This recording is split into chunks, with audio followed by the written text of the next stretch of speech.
जीवन सदैव परिवर्तनशील है।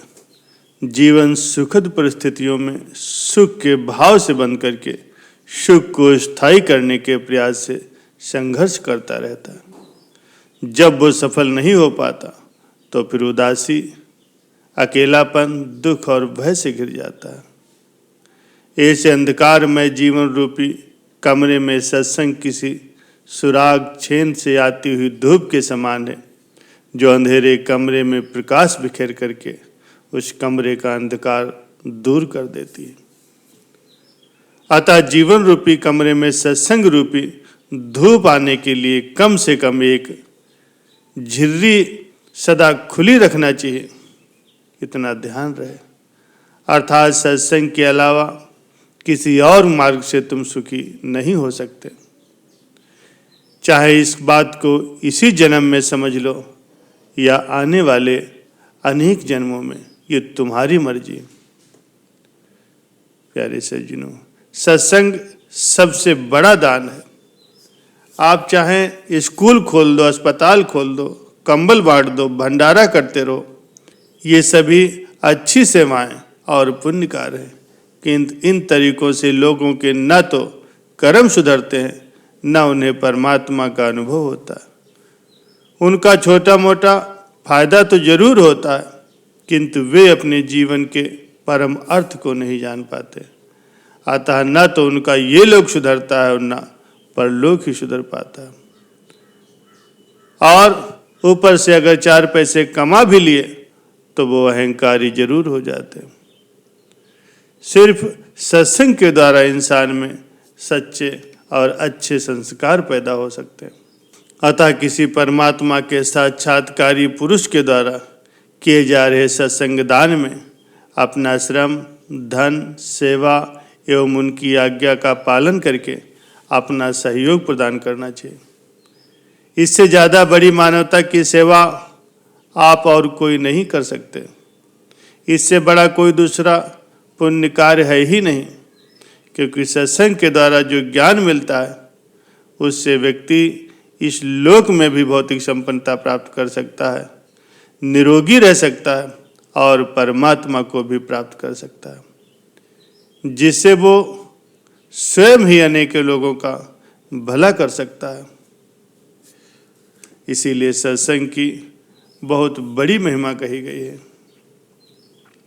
भगवान श्री कृष्ण जी के वचन है, जिस घर में एक परमात्मा प्राप्त व्यक्ति अर्थात कोई संत पैदा हो जाता है, उसकी 21 पीढ़ियां भी तर जाती हैं। 21 पीढ़ियों के तरने का मतलब उनके पाप क्षमा हो जाते हैं और उनको भी परमात्मा की प्राप्ति हो जाती है, उन्हें स्थायी सुख मिल जाता है। सत्संग दान का अर्थ ये नहीं है कि बिना साक्षात्कार के आप प्रवचन देना शुरू कर दें। जो ऐसा करते हैं वो गलती करते हैं। आप किसी संत से जुड़ करके अपनी सेवाएं दे सकते हैं। यही आपके द्वारा सत्संग का दान कहा जाएगा। मेरी समझ से इससे बड़ी सेवा और कोई दूसरी नहीं हो सकती। अपना भाग्य बनाने के लिए सत्संग दान में सहयोगी बने, सत्संग का प्रचार प्रसार करें, सत्संग में सहयोग करें। इस प्रकार से सत्संग के अनेक फायदे हैं जो आपको बैठे बिठाए प्राप्त हो सकते हैं। प्यारे सज्जनों, संत महापुरुषों ने सत्संग की बहुत महिमा गायन की है। एक बार देवऋषि नारद जी भगवान विष्णु के पास गए। उन्हें प्रणाम करते हुए बोले, भगवान मुझे भी सत्संग की महिमा सुनाइए। भगवान मुस्कुराते हुए बोले, नारद तुम यहाँ से आगे जाओ, वहाँ एक इमली के पेड़ पर एक रंगीन प्राणी मिलेगा। वो सत्संग की महिमा जानता है, वही तुम्हें आगे समझाएगा। नारद जी खुशी खुशी उस इमली के पेड़ के पास गए और उस पेड़ पर बैठे हुए रंगीन गिरगिट से बातें करने लगे। उन्होंने गिरगिट से सत्संग की महिमा के बारे में पूछा।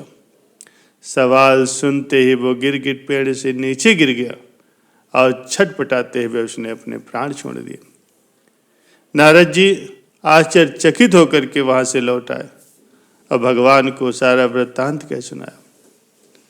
भगवान ने मुस्कुराते हुए कहा, नारद जी, इस बार तुम नगर के उस धनवान के घर जाओ, वहां एक तोता पिंजड़े में दिखाई देगा, उसी से सत्संग की महिमा पूछ लेना। नारद जी क्षण भर में वहां जा पहुंचे और उस तोते से सत्संग की महिमा को पूछा। थोड़ी देर के बाद ही तोते की भी आंखें बंद हो गई और उसके भी प्राण पखेरु उड़ गए। इस बार तो नारद जी घबरा ही गए। वे दौड़े दौड़े भगवान के पास पहुंचे। भगवान से कहा, प्रभु ये क्या लीला है? क्या सत्संग का नाम सुन करके मरना ही सत्संग की महिमा है? भगवान हंसते हुए बोले, ये बात भी तुमको जल्द ही समझ में आ जाएगी। इस बार तुम उस फला नगर के राजा के महल में जाओ और उसके नवजात शिशु से अपना प्रश्न पूछो। नारद जी तो थर थर कांपने लगे और बोले, प्रभु अभी तक तो उस गिरगिट और पक्षी ने ही अपने प्राण छोड़े।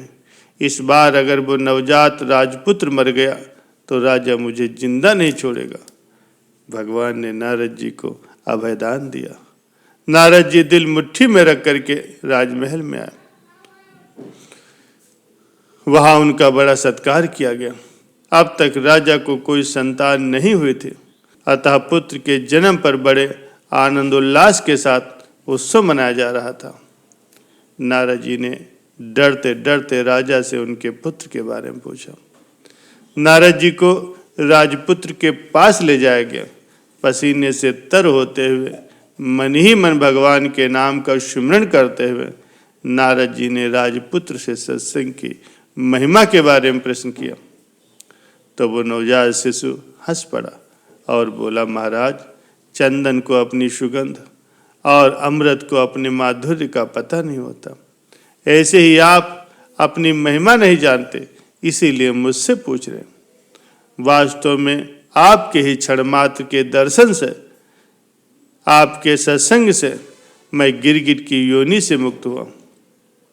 आपके ही दर्शन मात्र से तोते की शुद्र योनि से मुक्त होकर के इस बार मनुष्य जन्म पा सका। आपके सानिध्य मात्र से ही मेरी कितनी सारी निम्न कोटि की योनियां कट गई और मैं सीधे सीधे मनुष्य तन में जा पहुंचा और राजपुत्र बना। ये सत्संग का ही अद्भुत प्रभाव है। बालक बोला, हे ऋषिवर, अब आप मुझे आशीर्वाद दें कि मैं अपने मनुष्य जन्म के परम लक्ष्य को प्राप्त कर सकूं। नारद जी ने खुशी खुशी उसे आशीर्वाद दिया और भगवान के पास जाकर के उन्हें सब कुछ बता दिया।